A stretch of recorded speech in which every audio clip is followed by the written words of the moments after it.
Welcome to the YouTube channel of EGPS. Press the subscribe button and share the video. Today's class is a continued class from the topic Ratio and Proportion class 7th. For any doubt and query regarding this class, please contact Ejaz Ali teacher. Contact number is provided below. Alaikum. This is the online YouTube channel of Evergreen Public School. So yesterday we have learned about ratio and proportion. Yesterday we have learned the ratio and proportion, their definition, and we had also solved some questions based on ratio and proportion. Now today's topic is unitary method. That is a subtopic of this particular chapter. That is ratio and proportion. So first of all हम ये पता करेंगे unitary method होता क्या है. What is unitary method? इसका definition इस तरह हम लिख सकते हैं. Unitary method is a method which is used to find the value of certain quantities. यानी कि यही मेथड हम यूज करेंगे पर्टिकुलर क्वांटिटीज के वैल्यू को फाइंड आउट करने के लिए. पहले क्या करेंगे, उससे पहले फाइंड आउट करने से पहले उसी वैल्यू का, उसी पर्टिकुलर क्वांटिटी का यूनिट क्वांटिटी का हम वैल्यू निकालेंगे. Unit means 1. This particular unit means unitary और यूनिट मींस 1. यानी कि एक यूनिट का पहले हम क्या करेंगे भाई, वैल्यू निकालेंगे, फिर इसी को मल्टीप्लाई करेंगे गिवन क्वांटिटी से, तो हमें टोटल वैल्यू निकल के आएगा. जैसे कि फॉर एग्जांपल आप यहीं से आप समझ सकते हैं, if x numbers of oranges या एप्पल्स लिख सकते हैं हम, एप्पल्स कॉस्ट ₹m. आपके पास टोटल नंबर ऑफ एप्पल्स जो है कि वो क्या है, x से. टोटल नंबर ऑफ एप्पल्स आपके पास x नंबर ऑफ सेब से. इस x नंबर ऑफ सेब का कॉस्ट यानी कि टोटल कॉस्ट आपके पास है ₹m. तो पूछा क्या जाएगा आपसे, you have to find the value or cost means value, cost of here n number of such apples. आपके पास दिया है जो टोटल नंबर ऑफ एप्पल्स है वो x से, उसका कॉस्ट दिया आपके पास m. आपको निकालना है n number of such apples. Here n, m and x are variable. यहाँ पे x आपके पास है, m आपके पास है, n आपके पास यहाँ पे वेरिएबल की फॉर्म में भी मैंने कहा. अब क्वेश्चन में आपको क्या होगा, x के बदले कोई नंबर आ सकता है. x फॉर एग्जांपल इट में बी 10, इट में बी 20, m भी कोई नंबर आएगा, ये x भी कोई नंबर आएगा, n भी कोई नंबर आएगा. तो आपको n नंबर ऑफ जो एप्पल्स हो उसका कॉस्ट कैसे निकालेंगे. सबसे पहले हम क्या करेंगे, इसी गिवन सिचुएशन से जो हमें दिया है वहां से यूनिट यानी कि वन क्वांटिटीज का हमें क्या निकालना है, वैल्यू निकालेंगे, कॉस्ट निकालेंगे. तो x नंबर ऑफ एप्पल का कॉस्ट कितना है, ₹m. x number of apple cost ₹. So a unit one apple cost, इसका कॉस्ट कितना होगा भाई, is equal to ₹m divided by x. This m is the total cost of x number of apples. This x is the total number of apples. So the cost of one apple is equal to ₹m divided by x. Now this become m by x. This is the cost of one apple. This is the cost of one apple. So when m and x are constant, so therefore the total cost of one apple will be also a constant value. Then the cost of n number of such apples will be how much? Will be ₹m divided by x. This is the cost of single apple into how much apple is there. There are n number of apple. So the total cost of n number of apple is ₹m divided by x into n. So n number of apples का जो total cost होगा वो आपको क्या होगा, rupees m into mn divided by x होगा. This is what we call the unitary method. This is what we call the unitary method. So ये आपका यूनिटरी मेथड हो गया. इसी के बेसिस पे हम एक्सरसाइज 9.2 आपका सॉल्व करेंगे. एक्सरसाइज 9.2 में आपका पहला क्वेश्चन दिया है. पहला क्वेश्चन है कंप्लीट द फॉलोइंग टेबल. एक टेबल दिया है, मैं टेबल यहां पे बनाता हूं. Question number 1 exercise 9.2. Question number 1 आपको टेबल दिया है. This is your table. 3 columns are given. 3 columns are given and 4 rows are also given. 4 rows और 3 columns हैं आपके पास. 4 rows और 3 columns हैं. In the second column, number of oranges is given. Number of oranges. And in the third column, cost of oranges is given. First, if cost of 4 oranges, number of oranges 4, is cost of 4 oranges rupees 36. 4 संतरों का दाम कितना है? 36 रुपए. आपको दिया है 12 संतरे आपको दिए. You are given with 12 oranges. How much will be the cost of 12 orange? 12 संतरों का दाम कितना होगा भाई? तो क्या करना है? यही यूनिटरी मेथड यूज करेंगे. तो सॉल्यूशन पहला का solution first. Cost of 4 oranges is equal to rupees 36. 4 संतरों का दाम 36 रुपए दिया है. यहीं से हमें क्या निकलना है? यूनिट संतरे का दाम निकलना है. यानी कि एक संतरे का दाम क्या होगा? Cost of 1 orange. एक संतरे का दाम rupees 36 divided by 4, that is equal to rupees 9. 9 रुपए 4 9 36 होगा. Therefore हमें निकालना है 36 12 संतरों का दाम. Therefore cost of 12 such oranges, 12 इसी तरह के संतरों का दाम क्या होगा? Rupees 9. Because rupees 9 is the value of a unit, of a unit. Therefore cost of 12 such oranges will be rupees 9 into 12. That is equal to 12 9 108 rupees is the answer of the first part.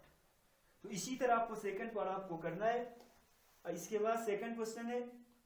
Question number 1 second part आपको खुद से करना है. Question number 2 आपको दिया है the length of cloth required to stitch shirts for 2 boys is 5.4 meter. Question number 2. Exercise 9.2. Question number 2.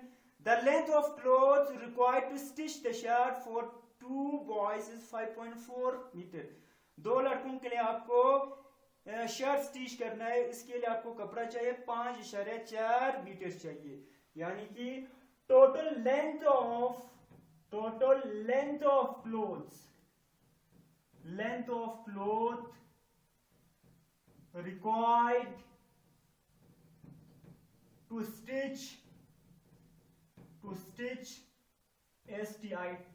stitch shirt for 2 boys is given as 5.4 meter. 5.4 metre. 2 लड़कों के लिए आपको एक कमीज सीना है, स्टिच करना है. उसके लिए 5.4 मीटर आपको चाहिए कपड़ा. तो आपको निकालना है find the quantity, find the what length of cloth is required to stitch shirt of the same size of 12. You are given आपके पास 12 बॉयज हैं. इसी तरह के सेम साइज के 12 बॉयज हैं. इसके लिए number of length of cloth कितनी चाहिए? तो करेंगे क्या? पहले एक यूनिट बॉय के एक ही लड़के का यूनिटरी मेथड यूज करेंगे। एक लड़के के लिए कितना कपड़ा चाहिए वो निकालेंगे। Therefore total length of cloth required for a single boy, एक ही लड़के के लिए कितना चाहिए, इज इक्वल टू होगा 5.4 divided by 2 metre. 5.4 divided by 2 metre is equal to 2 2 4.1414 2.7 metre हो गया। Therefore total length of clothes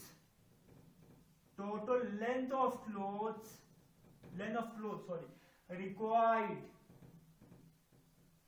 to stitch shirt for 12 boys will be equal to the unit value यानी कि 2.7 multiply by 12, that will become metre, यहाँ पे आएगा 12 6 72 12 7 84 4 का हासिल 12 दूनी 24 24 और 8 32 हो गए। Therefore the total value will be 32.4 meter. Therefore the answer of this particular question is 32.4 meter. इसी तरह आपको दिया है question number 4, question number 3, 4 loaves of bread cost rupees 52. What will be the cost of a dozen such loaves? Question number 3 में दिया है आपको, question number 3 speaks that the cost of question number 3, cost of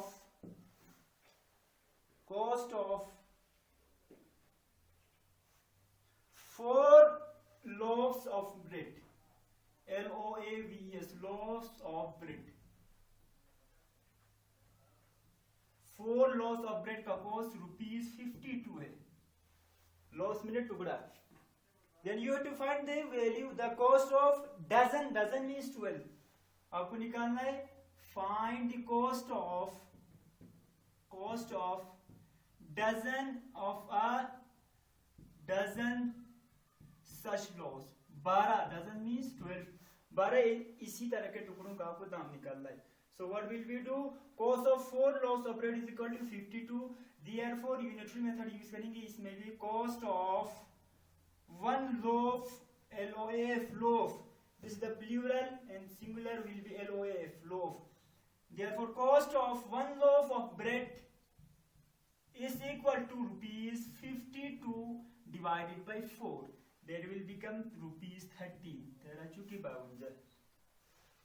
So the total cost of a dozen means 12 dozen bread, dozen loaves of bread will be equal to rupees 13 into 12, that will be equal to 12 into 3, 36, 3 carry, 12 1 12, 13 14 15. Therefore the cost of a dozen loaves of such bread will be rupees 156.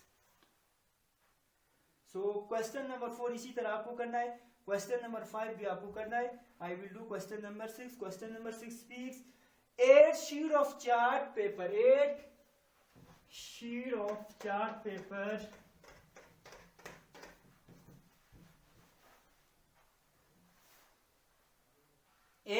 chart paper weighs 40 gram, means the weight of question number 6, question number 4 and question number 5 will be your homework. Question number 6 speaks the weight means वजन, the weight of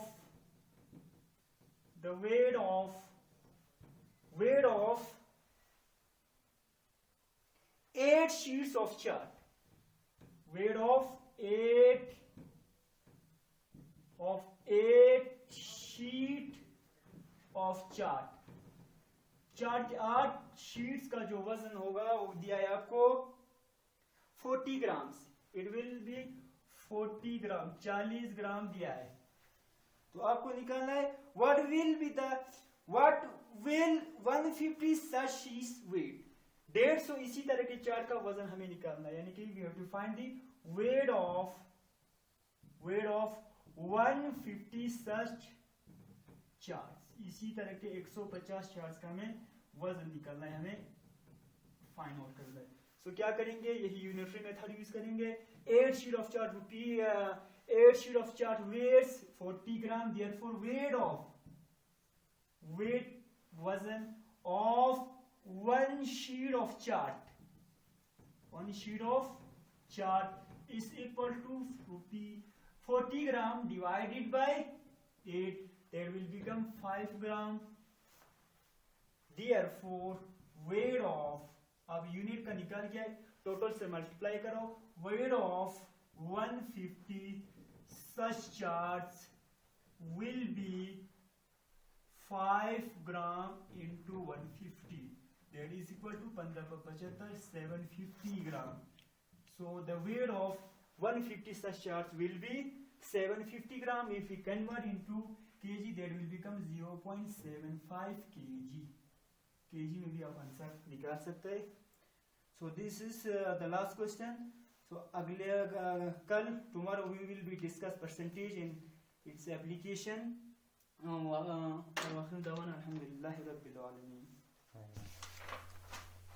Thank you for watching patiently. Stay home, stay safe.